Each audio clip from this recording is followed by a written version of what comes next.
Hey everybody, it's your old pal Perch. I promised that I would get back to this topic, and it may be a hard one to muddle through, but I'm gonna do my best. Um, the topic is something. So a person wrote in saying, we really need to get people back into comics, writing, creating them. We're not trying to be Hollywood screenwriters, and actually are doing it for the love of comics. And I've done videos talking about the love of comics, and I love comics. And on the surface, there's nothing wrong with that statement. Perfectly legitimate, particularly like if you're going into comics as a stepping stone to something else, then, again, it depends on the individual. But a lot of people will dismiss some of the fundamentals needed in comics to really be successful. And they'll just be focusing on that stepping stone kind of aspect, and they'll half-ass a bunch of things they really shouldn't. And you don't get the quality or the heart or the different parts of the story. So totally get that. And I made the point in the other video that, like, look, you want to be a screenwriter, fine. You want to follow in the footsteps of Mark Miller, or I don't know, presumably if the James Gunn stuff ever happens and Tom King actually gets a film credit to his name ever someday, maybe, you can follow in their footsteps. But like with Miller, like what he's doing comics in the '80s, I believe, certainly the '90s. Okay, it's 2025. 3 decades doing comics to get to that point, before you get that Netflix deal. I guess that was 10 years ago, 22 decades, 20 years. Regardless, it's not 2 years. And I have, with a straight face, talked to creators who are like, I'm just doing this for like a run or two. Like, and in their minds, remember this is a modern world. So a run or two means like 20 issues. I'm only doing this for like 20 issues. Who am I kidding? A run is like 6 issues. But anyway, I'm only doing this for like 20 issues. And then I'll have that Hollywood job. It's like, okay, that's not how it works. But anyway.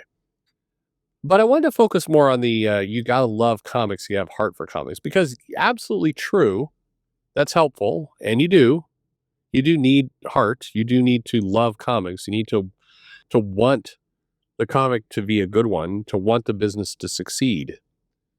But we do have a bunch of people who are in comics because they love comics. The problem is what they love about comics is not mainstream, or to put it a different way, it's not, financially viable what they love about comics.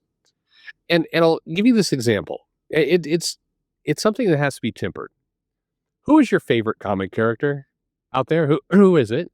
And if you ever gone to a comic shop, have you ever had this conversation in the comic shop, who your favorite comic character is?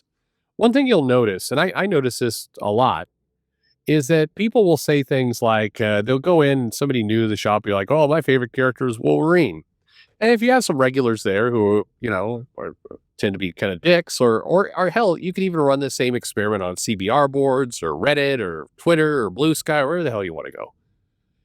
If you throw out a mainstream character, oh, I like Superman.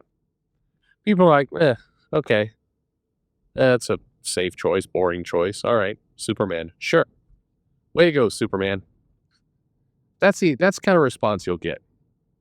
And so if you're, into comics, if you're deeply into comics, you start doing something that's kind of natural that a lot of people do, which is you'll deliberately pick obscure characters because that makes you look more interesting as a person, and that you've read comics and you know them better.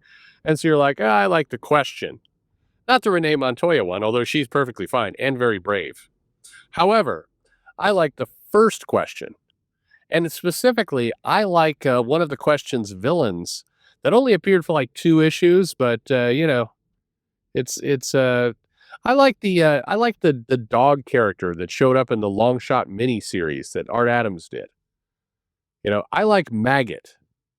One of the places you see this show up the most, and probably the most aggravating, is when you talk to any of the ex-writers over the last, I don't know, 10 years, and they'll throw out their all-time favorite characters. And you'll see this on AIPT as well and places like that. And the problem with it is they throw out characters that are intentionally obscure, goofy ass characters. I've had, with a straight face, a junior editor in the X office say that their favorite character is Stacy X. Now, boy, I've had Joe Casey on this channel. We've talked about Stacy X. Joe created Stacy X. Nothing against Stacy X. But if you're saying your favorite X-Men of all time is Stacy X, I don't trust you to write or edit comics. Joe Casey, again, who created the character, would say that. He would say this. For people who have said, my favorite character is Megan. My favorite character is Morrow. My favorite character is Talon. My favorite character is Feral. My favorite character is Shatterstar. Okay, you you can go down this path, and if you get people who truly believe, and by the way, I said Shatterstar there at the end, but that won't work because Shatterstar was made by Rob Liefeld, and you were not supposed to compliment Rob Liefeld, so we have to go with somebody who's a little bit more grunge, a little bit more alt, like the best X-Men of all time was Morrow. Yeah, just this that pulls bones out of herself so hardcore. Yeah. I again, I've heard writers, I mean, hell, I've heard, Mags, say this. I've heard, Vita say this. I've heard, not Ed Brisson, God, Ben Percy. I think he was a Maggot or a Maru. You'll hear, people say this stuff in interviews, and these are people who, are love comics in kind of their unique way. By the way, I'm not saying there's anything wrong with liking an obscure character. It's perfectly fine to like an obscure character. But if you're going to be a writer for comics, you need to understand that you're working for a commercial enterprise. What I mean by that is, your goal is to sell comics first and indulge your, whatever your personal unique indie preferences are later or never. The goal is to sell books. And if you sell books and you sell lots of books, then you get the opportunity to spin off some more things with books. And eventually you do get to do those kind of projects. Eventually you do get to write your Morrow, epic that rivals the death of Phoenix. But you don't get that if you enter into the comic and your first step is, hey, I'm going to do something with Glob Herman that was in the Grant Morrison run. He's like one of the best characters of all time. I'm going to do something with him. I'm going to make him a chef. Wouldn't that be hilarious? It'd be hilarious. The uh, these are people who love comics. These are people who love an era of comics, and these are people who, I use this example too, which isn't mine, but writers who will sit around and say, it'd be really awesome. Let's do a mini series where the Silver Surfer enters a surfing competition.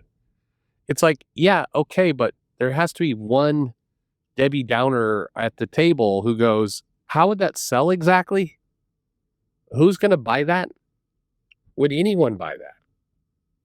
Because I don't think anybody's buying that. Well, how are you going to make a how are you going to make a Silver Surfer comic where the Silver Surfer is a surfer? How are you going to make that financially strong? It might be a fun anthology story, but you can't get rich. You can't grow comics with anthology stories that are wacky. It doesn't work. I think that's the challenge that we have with a lot of people who, I do believe legitimately love comics. The problem is you've got to love comics and you have to have a business mind. It's not enough to just love the comic. You actually have to have a plan or have a desire or have a drive to actually make money. That's critical to the whole piece. And when you don't have that, things fall apart. It's not enough to just love comics. We have lots of people in comics right now who love comics, but you have to have some people who love money and love business too. Ideally, you have somebody who does both. Again, it probably sounds like I'm picking on people who just like obscure characters. I don't mean it that way because, again, I've got very close friends in comics who certainly love obscure characters. I do too. I certainly love obscure eras of comics. That doesn't mean, for example, just because I love that Asgardian War, the the New Mutants and X-Men miniseries that was drawn by Art Adams. There's another one drawn by Paul Neary. That was an Alpha Flight X-Men crossover. Just because I love those, and I do, I don't want to see a writer come in and try and nostalgia memberberry that thing for 20 issues in a run. It was good for what it was. It can just be that. I don't need more. I think it will just hurt what I got if I get more. So let's just let it be. Let it be what it was. You can love something, you can enjoy something. It doesn't mean that what you love and what you enjoy needs to be drug out into the world and just abused, in order for you to write comics. You can love things in comics. You also have to keep in mind, like with me, if you did if you revisited the New Mutants X-Men as Guardian War, would it be financially successful? And the answer is probably not. If you're going to have Chris Claremont write it and Art Adams draw it, okay, all right, that's going to help. Sadly, as we've seen from recent comics, the Art Adams piece is going to be the bigger draw than the Chris Claremont piece. But it wouldn't hurt. It's not going to sell anywhere close to what the original sold, but it would help. You got to do some things in there that are actually going to be financially viable.